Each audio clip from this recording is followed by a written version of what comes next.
કે જો માતાજીના શરણે જવું હોય ને અને ખૂબ પ્રેમ ભક્તિ જોતી હોય, ખૂબ અનંત આનંદ અનંત સુખ જોતું હોય ને, કે જે તમે વિચાર્યું નહીં એવું સુખ જોતું હોય ને, તો ખાલી માની ભક્તિ કરજો. એમ જો માગતા ને વગર માગે આલે, સ્વીકારી લેજો પ્રસાદ પેટે.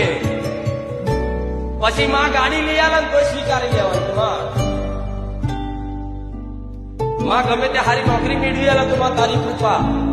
જેવું આવી કદાચ ભક્તિ કરો તમારે ઘેર બેઠેલી કુળદેવી અને મારા જેવી મોતના જે મનથી મોનતું હોય એની આવી ભક્તિ કરો અને કોઈ માગણી ના કરો તો માતા કહીશ વગર માગે દેવ આલે ને એ તમે નહીં, તમારું કુટુંબ નહીં, તમારું સમાજ નહીં, તમારી દુનિયા જુદી રહી જાય. ત્યાં માતાની કૃપા જબરી થઈ.